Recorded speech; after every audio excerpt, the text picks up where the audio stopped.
GG Blankies proudly presents Musings with Steve and Teresa. They're here to enlighten, entertain, and inform about issues they think are important. They want people to think about how positive actions make positive people. Their show is captured and linked to YouTube. The programs are listed in the archives of both Blog Talk Radio and YouTube video, and you can watch it as well as listen. Now on with the show. Hello everyone, welcome to Blog Talk Radio. Our show is captured and linked to YouTube. The programs are listed in the archives of both Blog Talk Radio and YouTube video, and you can watch as well as listen. We refer to our efforts as Musings with Steve and Teresa, and the shows are archived as such. I'm Steve, a co-host. I'm Teresa, the other co-host. We're here to enlighten, entertain, and inform about issues we think are important. We want people to think about how positive actions make positive people. Yeah. Terry, what's happening on the blankie business? Well, I brought some holiday festive blankies this one. Since we are entering the holiday party season, we have the confetti blanket that I think looks like a party. We got all kinds of curly cues and party things. And then with the fall and everything, I brought an orange flame. This is, I tell everyone's my favorite. It's like, yeah. I thought that the other day. I said, well, this is my favorite. I said, wait a minute, I say that about everyone. But I love them all. And I just want to say, too, with the holiday season, don't forget handmade. Don't forget to support your small business and your locals. Stay out of Walmart. And, yeah, because, you know, when you support a small business owner, you're not helping exploit anybody except the owner. They work hard for their money. They want to survive too. So support your small local business everywhere. And that's all I have to say about that. That's fantastic. Thanksgiving is day after tomorrow. Yeah. And we have some top 10 historical Thanksgiving facts. Uh-oh. And I'll accept your comments on them. The first Thanksgiving Day is celebrated on the fourth Thursday in November in the United States of America. So how come it's on the third this Thursday this year? It's a week early, isn't it? By golly, I don't know. Pull up the calendar. Thanksgiving Day is celebrated on the second Monday of October in Canada. The Plymouth Pilgrims were the first to celebrate the Thanksgiving. Number 4, they celebrated the first Thanksgiving Day in the fall of 1621. Wow, that's a long time ago. The Wampanoag Indians were the people who taught the Pilgrims how to cultivate the land, and incidentally, they were starved to death if they hadn't have. Yes, they would have. The Pilgrim leader, Governor William Bradford, had organized the first Thanksgiving feast in the year 1621 and invited the neighboring Wampanoag Indians to the feast. The state of New York officially made Thanksgiving Day an annual custom in 1817. The annual Macy's Thanksgiving Day Parade tradition began in the 1920s. Wow, that's wild. I don't remember whether it was maintained during the war or not. They had all kinds of scarcities. Yeah. California are the biggest consumers of turkey in the United States. Well, they got most of the people. Well, they got an awful lot of them. And number 10. Now, this is something that caused me to do the top 10 points. By the fall of 1621, only half of the Pilgrims who had sailed on the Mayflower had survived. Half. The survivors, thankful to be alive, decided to hold a Thanksgiving feast. Well, that'd make you have a feast. Half. That's a pretty high mortality rate. Well, the first village down in Virginia, of course, was the Roanoke village, and when they came back 3 years later, there wasn't anybody. Now, an interesting thing that we found, that there was a kid that was the cabin boy with the people, and he went to live with the Indians over on the peninsula. If you know how the Virginia Beach in that area, there was a tribe of Indians. They lived with him, and he was the only survivor of that. The original settlement. The original settlement, and because they didn't count him because he was a cabin boy, insignificant, and had left the community. But he was a He survivor. ran off. But what even worse, he has got. We do our genealogy. Some of his ancestors are our cousins. Oh, really? Yeah, so they made it to southern Ohio anyway. Yeah. Well, thank you for surviving, little cabin boy. Well, he's not in our direct line, but he's married one of the cousins and so forth. Still. The guy's writing a story here. Monica Harris says Thanksgiving in France. The first Thanksgiving after moving overseas, I decided to treat my family to a traditional turkey dinner. I went to the closest store, which happened to be French-speaking, of course, and approached the area where the various variety of meats were laid out. And not being fluent in French, I looked and tried to determine on my own whether the large poultry breasts I saw were turkey or goose. Okay. The butcher indicated that he was ready to help me, and I asked in broken French. He says if he spoke English. He says no. I tried again asking if he spoke German. He said no. I pointed at the turkey breast, then I tucked my thumbs in my armpits, flapped my arms, and said, "Gobble, gobble!" The butcher broke into a smile and replied, "Oui." Embarrassing, sure, but I ended up with a turkey and the butcher got a laugh. Yeah, gobble, gobble. You got some one-liners there, I bet Terry. he laughed for 2 days over that one. Yeah, okay. What key has legs and can't open doors? Turkey. Yep. Why did the turkey cross the road? It was the chicken's day off. Chicken's day off. Oh, that God. Why can't you take a turkey to church? Why can't you take a turkey to church? Because they use such foul language. Foul language. God. Can a turkey jump higher than the Empire State Building? Yeah, but a building can't jump. I like that one.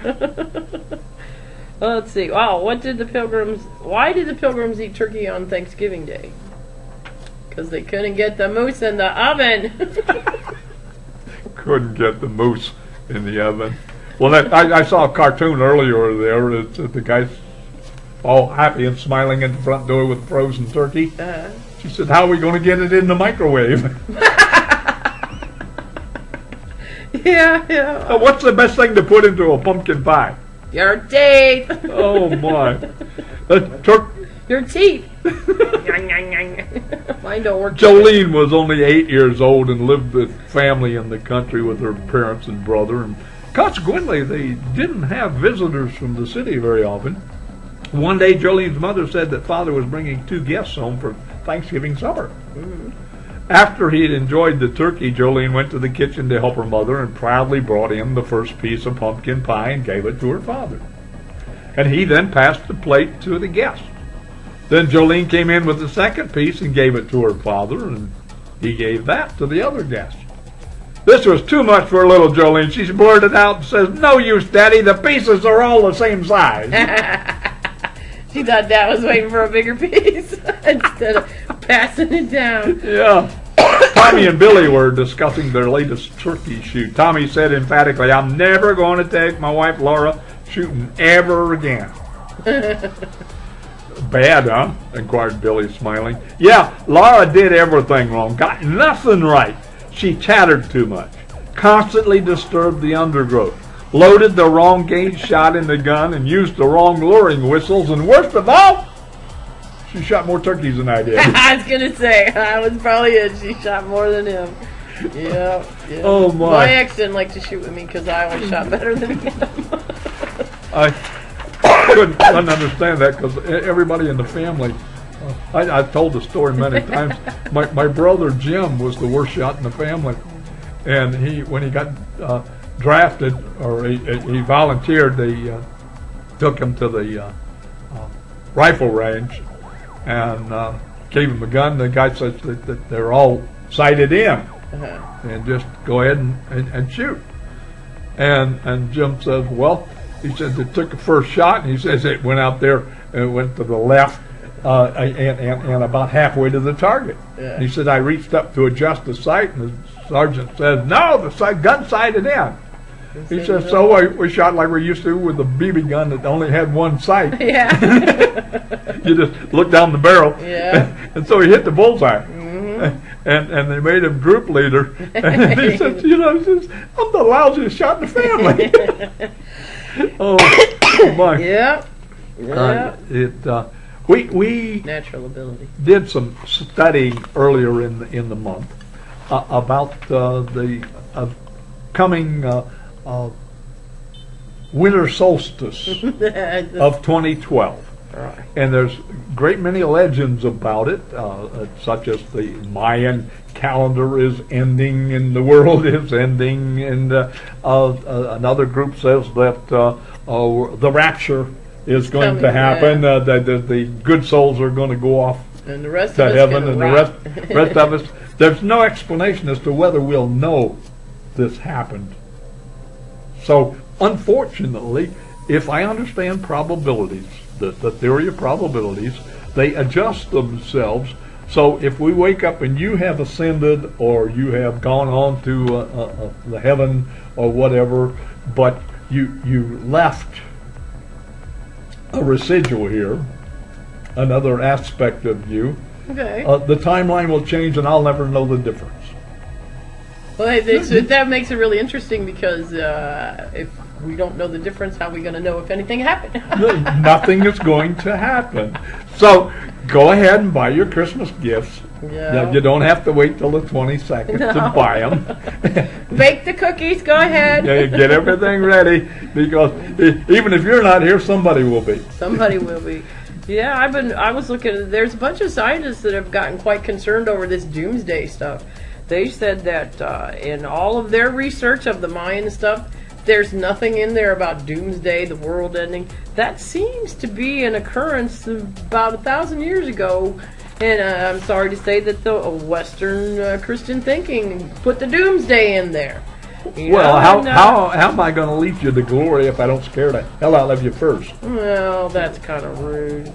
Well, but, it's easier. Yeah, but then they said too that the calendar is not ending; it's resetting. It's like our calendar; it ends on December 31st, but it's still there on the 1st, and it's just going to reset. I think one of the guys says it's like the odometer on your car. Yeah. And you're only set for 999,000 miles. Right. So when it kicks over, it starts with zero.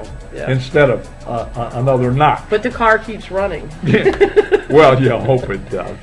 Well, yeah. It says well, another part of this whole thing, of course, is the at this particular time there's a convergence of a number of cycles. Yes. They're ending.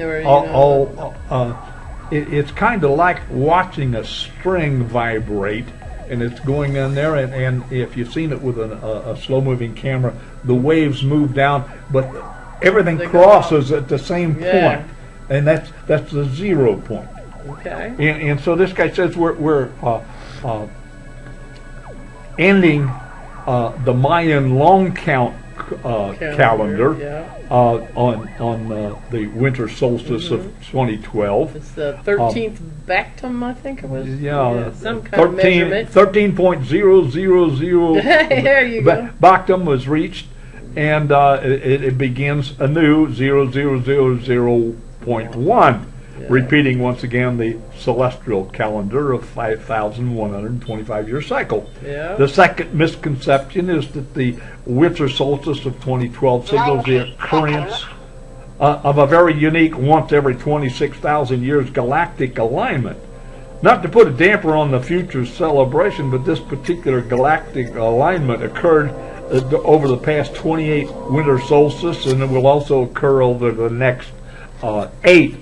So why they just picked 2012, I really have no particular idea. And assuming again that the majority of experts are accurate in proclaiming that the Mayan calendar converts to December 21st, 20,000, why did the Mayan select a date and ignore the beginning, center, and end of the alignment? Anyway, That's one More set research. of views. Yes. Yeah, but it's going to be fine. Don't be panicking.